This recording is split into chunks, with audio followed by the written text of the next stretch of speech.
Hello student. आज हम आपको सर्किल एक्सरसाइज 15.1 का क्वेश्चन नंबर 13 और 14 बताएंगे। देखिए क्वेश्चन नंबर 13, आपको सर्किल के बारे में हम कई चीज़ें बता चुके हैं। रेडियस पता हो तो कैसे निकाल, रेडियस और केंद्र पता हो, सेंटर तो कैसे निकालते हैं इक्वेशन, उसी पर आधारित कुछ क्वेश्चन और हैं, उनको मैं बता रहा हूँ। ठीक है, सर्किल एक्सरसाइज 15.1 क्वेश्चन नंबर 13। ये क्वेश्चन क्या कह रहा है? उन वृत्तों के समीकरण ज्ञात कीजिए जिसके केंद्र 3, केंद्र आपको दिया है, सेंटर आपको दे रहा है कितना, 3,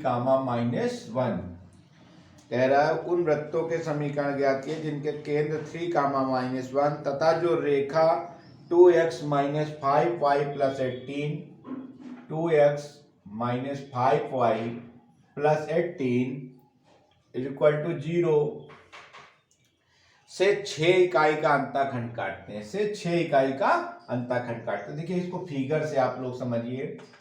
जैसे ये एक सर्किल है, ठीक है ना, जिसका सेंटर क्या दिया है, आपको दिया है सेंटर 3, आप समझ गए, आपको सेंटर दिया है 3,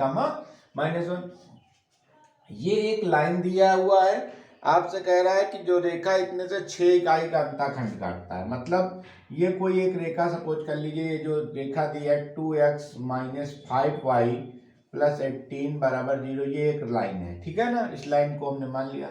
ये जो यहां से यहां तक की दूरी है, the distance between A and B is 6, ये दिया है कि 6 का अंतःखंड काटती है। यहां से यहां तक की दूरी कितनी दे रहा है, 6। ये डिस्टेंस आपकी 6 दे रहा है। तो आप जब इस पर ऐसे परपेंडिकुलर डाल दें तो आप जानते हो कि परपेंडिकुलर जो होता है वो कॉर्ड को इक्वल पार्ट्स में डिवाइड करता है। दैट मीन्स अगर हम इसको मान ले C, तो AC और BC दोनों के मान बराबर होंगे एज यूजुअल। मतलब ये भी 3 होगा और ये भी 3 होगा, ठीक है ना, क्योंकि टोटल कितना है, 6। ठीक है, अब हम इसको इससे मिला दें। ये सब किया क्यों जा रहा है? ये सब किया इसलिए जा रहा है कि हमको सेंटर तो पता है, किसी प्रकार से रेडियस पता चल जाए, सेंटर मान लिया हो, सेंटर पता है और रेडियस पता चल जाए तो हम लोग फार्मूला लगा के इक्वेशन निकाल सकते हैं। ठीक है, देखिए अब ये 3 पता चल गया। अब आपको इसको निकालना है। तो देखिए इस O से अगर हम इस AB पर लंब डाल रहे हैं, परपेंडिकुलर डाल रहे हैं, तो हमको इस लाइन का इक्वेशन भी पता है। तो परपेंडिकुलर कैसे डालते हैं इसको देख लीजिए। ये इक्वेशन है हमारा 2x - 5y + 18 = 0। इस पर O से रेखा AB पर लंब क्या है, OC। अब लंब कैसे डालते हैं, देखिए ये x और y की जगह ये वैल्यूज पुट करी जाएंगी, 3, -1, तो 2 × 3 - 5 × -1 + 18, और अपान में क्या होता है, √x के गुणांक का वर्ग और प्लस y के गुणांक का वर्ग। तो 2 × 3 = 6, 5 + 18 अपान ये क्या हो जाएगा, 4 और 24 और 25 मिला के 29 हो जाएगा। अब इसको देखिए 6, 6, 5, 11 और 18 भी मिला के कितना हो जाएगा, 29। 29 को जब 29 से √29 से काटेंगे तो कितना आ जाएगा, यानी आपकी जो OC आ गई, मतलब ये जो डिस्टेंस आ गई, ये कितनी आ गई, 20√29। ठीक है ना। अब ये √29 आ गई है तो आपको OA निकालना है। लंब अगर आपको नहीं समझ में आया निकालना तो एक बार आप और देख सकते हैं कि x और y के वैल्यूज दी हुई हैं। x और y की जगह आप ये मान रखेंगे 3 और -1, और अपान में क्या होता है, √a² + b²। आपने हाई स्कूल में पढ़ा है ax + by + c upon √a² + b², ठीक है ना। तो ये इसके बाद आप देखिए ये निकल आया। अब आप इसमें पाइथागोरस थ्योरम लगा दें तो OA का स्क्वायर बराबर ओसी का स्क्वायर प्लस एसी का स्क्वायर। तो ओसी का स्क्वायर कितना है, अंडर रूट 29 का स्क्वायर, और एसी का स्क्वायर कितना है, 3 का स्क्वायर। तो अंडर रूट 29 मीन्स 29 और प्लस 9, दैट मीन्स कितना हो गया 38। ओए का स्क्वायर कितना हो गया, ओए का स्क्वायर कितना हो गया आपका 38। तो ओए कितना हो गया, अंडर रूट 38। इट मीन्स ये अपनी क्या है, रेडियस है, यही तो है रेडियस। इसका मतलब अपनी त्रिज्या का मान कितना आ गया, रेडियस का त्रिज्या हम लोग ए मानते हैं, ए का मान आ गया अंडर रूट 38। ठीक, कोई दिक्कत। अब देखिए इसमें पाइथागोरस थ्योरम लगा दीजिए। वो पाइथागोरस कह रहे हैं वृत्त का समीकरण निकालना है आपको। तो इक्वेशन ऑफ सर्किल, वृत्त का समीकरण, इक्वेशन ऑफ सर्किल क्या होता है, x माइनस एच का whole square plus y minus k का whole square is equal to a square. h और k क्या है, 3 कामा -1 और a कितना है अंडर रूट 38। यहां वैल्यू रखिए, x माइनस एच की जगह 3, y माइनस के की जगह माइनस माइनस क्या हो जाएगा प्लस अंडर रूट 38 का स्क्वायर। ये हो जाएगा x square plus 9, a minus b के होल स्क्वायर से ओपन कर दीजिए, -6x, फिर y square plus 1 plus 2y that is equal to 38, square हट जाएगा, x square plus y square -6x plus 2y, 9 8 10, इधर आया 38 तो कितना हो जाएगा -28 इज इक्वल टू 0।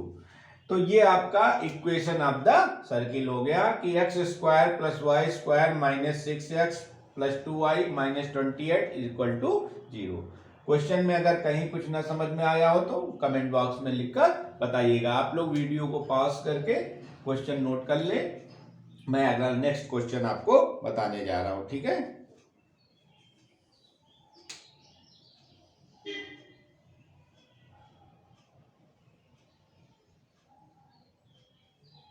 ठीक है, मैं रब कर रहा हूं इसको।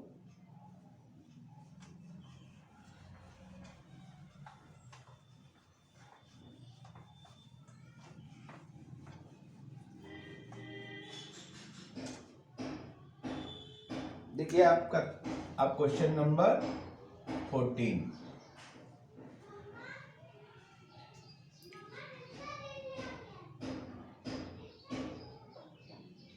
उस वृत्त का समीकरण ज्ञात कीजिए जो y अक्ष को मूल बिंदु से 4 इकाई की दूरी पर स्पर्श करता है तथा x अक्ष से 6 इकाई का अंतःखंड काटता है।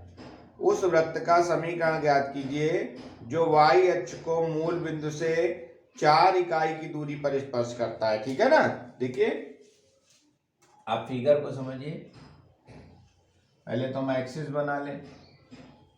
ठीक, क्या कह रहा है क्वेश्चन कि उस वृत्त का समीकरण है जो y अक्ष को मूल बिंदु से 4 इकाई की दूरी पर स्पर्श करता है।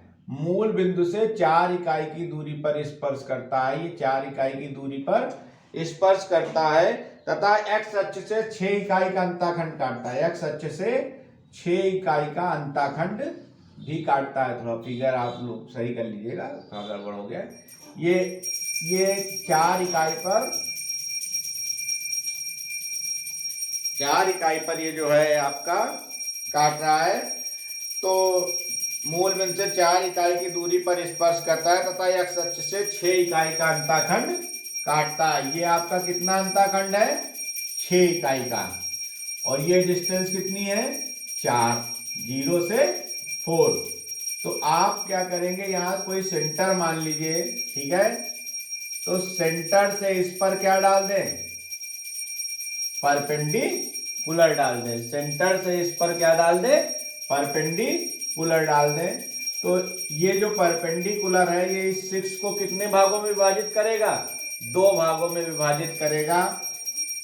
ये होगा एक 3 और दूसरा भी 3, ठीक है। अब आप देखिए ये जो इसको आप इससे मिला दीजिए, इसको आप इससे मिला दीजिए और मिलाने के बाद आप इसको भी इससे मिला दीजिए। ठीक है, दोनों को एक दूसरे से मिला दीजिए।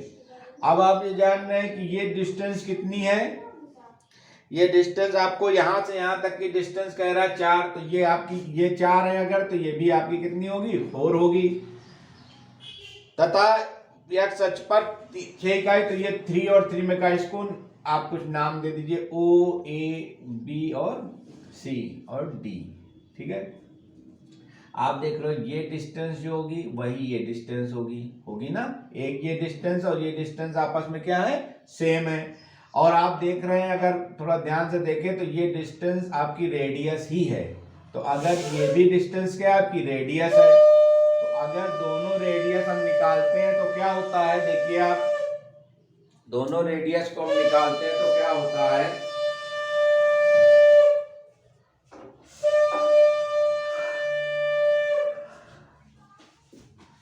देखिए दोनों रेडियस को हम निकाल रहे हैं, तो ये रेडियस जब निकालेंगे तो ये और ये दोनों रेडियस है आपस में बराबर हो जाएंगे। ठीक है ना, तो यहां पर देखिए क्या होता है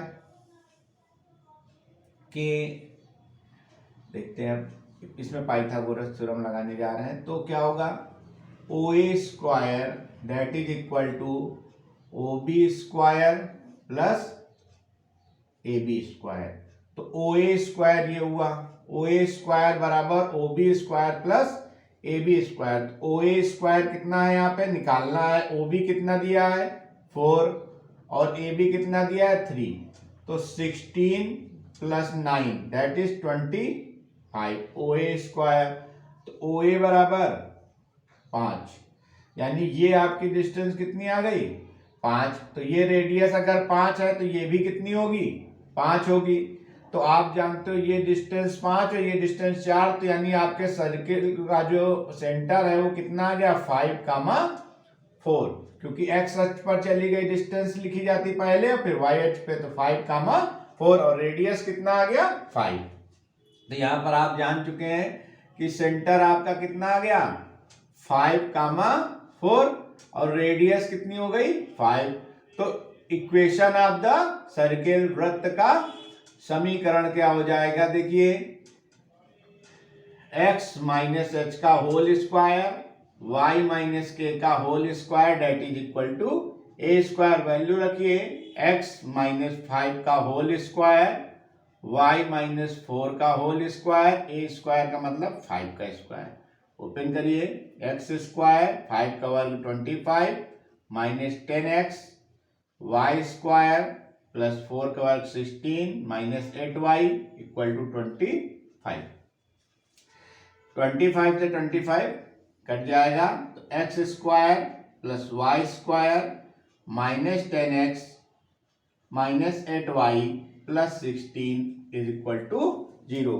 यही आपका वृत्त का समीकरण हो जाएगा। ठीक है ना, तो यहाँ पर आपको दो ही चीजें जाननी है मेन, कि अगर आप इस डिस्टेंस को फाइंड आउट कर लेते हैं तो ये डिस्टेंस भी रेडियस है और ये डिस्टेंस भी रेडियस है, तो आपकी जितनी ये डिस्टेंस होगी उतनी ये होगी, तो एक्स अक्ष पर चली गई दूरी 5 हो जाएगी और वाई अक्ष पर चली गई डिस्टेंस 4 हो जाएगी, तो हमारे सेंटर 5,4 हो जाएंगे और रेडियस आपने 5 निकाल ही ली है और वृत्त के समीकरण में रख देंगे, आपका आंसर आ जाएगा। ठीक है ना, अगर आपको कोई दिक्कत होती है क्वेश्चंस में तो मुझको बताएंगे, अगर कमेंट बॉक्स में लिखकर मैं आपको उसका सलूशन दूंगा। Okay, thank you.